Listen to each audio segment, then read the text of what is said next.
Как понять, что ты абьюзер? Дело в том, что мы сейчас стали чаще использовать это слово и, собственно, задумываться о таком явлении, как абьюз. Это когда вот в близких отношениях происходит эмоциональное насилие. Мы начинаем подыскивать эти вещи у окружающих, и часто люди начинают думать: интересно, вот эти все вот абьюзивные какие-то вот формы поведения, которые я вижу в окружающих, а у меня нет ли этого?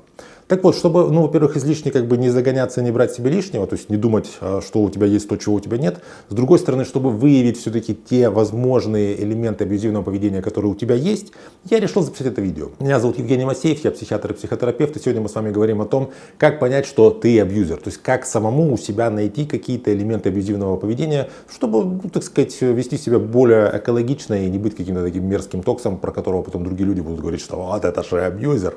Если вам эта тема интересна, ставьте обязательно лайк под видео, подписывайтесь на мой канал, и мы с вами начинаем. Итак, прежде всего пару слов о том, что же такое абьюз. Если слово абьюз переводить максимально как-то дословно, то оно переводится как злое использование, такое злонамеренное использование.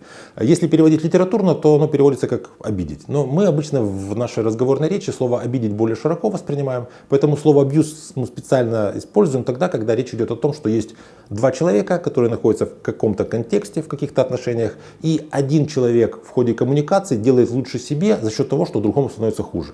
То есть, грубо говоря, когда один человек пошутил, второй смеется, и ему смешно, значит это шутка. Когда один человек пошутил, сам смеется, а второму того плохо, это уже абьюз. И первый признак вашего возможного абьюзивного поведения – это если вы без повода критикуете своего партнера. Понятно, что когда люди находятся в отношениях, то тут невозможно не критиковать друг друга. Кто-то опоздал, второй должен ему сказать, что смотри, ты опоздал. Или кто-то что-то сделал, ты сказал, например, что-то, что мне не нравится. То есть критика – это такой важный инструмент коммуникации.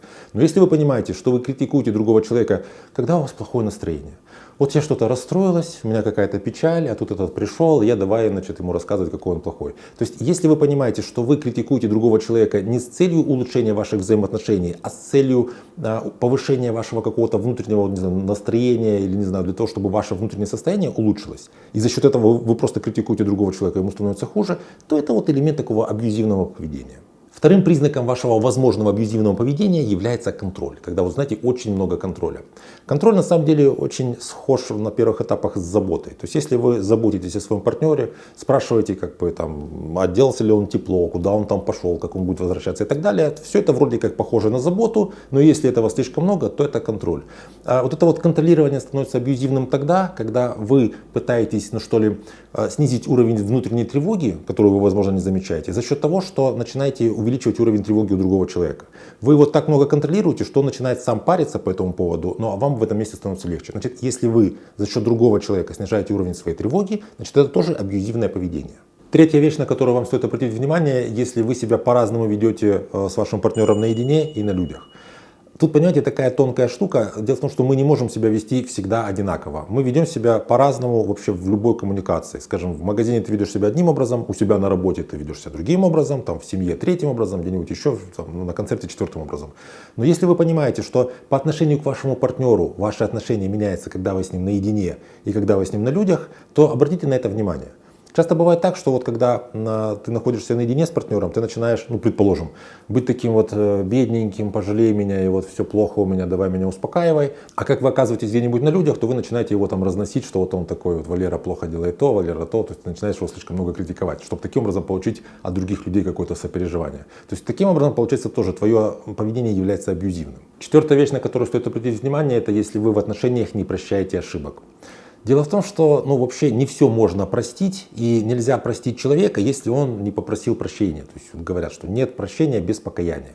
Но если человек, скажем, как-то кается, если он пытается как-то объясниться, а вы его не прощаете, то это означает, что эти отношения просто как-то останавливаются. Вам нужно либо подумать о том, чтобы, возможно, завершить эти отношения, раз уж прям вы не можете эти ошибки прощать, либо подумать о том, почему вы не можете их простить. Часто бывает так, что человек специально не прощает какие-то ошибки, часто какие-то такие мелкие вещи другому человеку для того, чтобы тот оставался ему должен быть. То есть я таким образом контролирую другого человека в отношениях тем, что я его не прощаю. Вот ты тогда взял и так поступил, и я до сих пор это запоминаю. Если вы какие-то действительно мелочи не прощаете человеку достаточно долго, то, возможно, вы таким образом пытаетесь его так вот абьюзивно контролировать. Задумайтесь над этим. И пятая вещь, которая говорит о том, что, возможно, у вас есть абьюзивные какие-то формы поведения, это если вы изолируете своего партнера. Опять же, в обычных отношениях, в нормальных, в самом начале есть вот эта фаза слияния, когда мы просто вот друг с другом вот влюбляемся, дышим одним воздухом, у нас вот 4 ноги, одно сердце, просто мы, нет никакого ни я, ни ты, есть только мы. В такой ситуации, ну, это нормально, что мы ни с кем больше не общаемся, у нас формируется вот это доминантное возбуждение на другого человека, только есть другой человек, других людей не существует. Но если эта фаза прошла, и вы уже переходите от фазы слияния к фазе дифференциации, когда вы не только понимаете, что вот мы постоянно будем с тобой вместе, но еще вы начинаете замечать какие-то различия между собой, вы начинаете как-то чувствовать границы, вы понимаете, где грань между я и мы, где грань между мы и ты, вы начинаете понимать, что вы все-таки два человека, хоть и в одних отношениях. Вот в такой ситуации, если вы продолжаете изолировать своего партнера от окружающих, то здесь нужно задуматься о том, что происходит с вашей самооценкой. Потому что, как правило, когда человек своего партнера изолирует от окружающих, у него есть какая-то такая вот идея, часто нелогичная, что другие люди по умолчанию лучше меня, потому что у меня есть какой-то изъян. То есть у меня есть какой-то такой вот маленький вот феномен не окей, во мне есть что-то такое плохое, чего нет во всех остальных людях. И поэтому, если я его не буду изолировать от окружающих, то он обязательно найдет кого-то лучше, чем я. Я не чувствую себя каким-то эксклюзивным таким вот человеком. Поэтому, если вы понимаете, что вы своего партнера изолируете от окружающих, вы ему как бы, ну не знаю, так мягко или может быть твердо намекаете, что ему не стоит общаться со своими там какими-то друзьями, коллегами, родственниками и так далее, потому что, ну а тебе что, меня мало что ли? В таком случае это тоже элемент абьюзивного поведения. Шестая вещь, на которую вам стоит обратить внимание, это если вы часто себя выставляете жертвой в отношениях. Дело в том, что выставление себя жертвой в отношениях является вообще-то проявлением агрессии. Таким образом вообще ведут себя скрытые нарциссы, то есть человек, который говорит о том, что вот мне плохо, со мной плохо поступила жизнь, со мной плохо поступили люди, со мной плохо поступаешь ты, он как будто бы, во-первых, манипулирует чувством вины, то есть ты должен чувствовать вину, потому что мне вот так плохо, посмотри, какой я вот грустный, как мне тяжело. А во-вторых, ну вы таким образом, выставляя себя жертвой, как будто бы заставляете другого человека поддерживать вас, давать вам больше внимания, чем вы ему даете. Если у него есть чувство вины, то он должен эту вину искупать, например, там, не знаю, подарками там, или лишним временем, которое он с вами проводит. То есть, если вы уходите в жертву неосознанно, то это также может быть таким элементом абьюзивного поведения с вашей стороны. А теперь супер задание для максимально таких вот осознанных и рефлексирующих зрителей. Напишите в комментариях, какие признаки абьюзивного поведения вы находите у себя.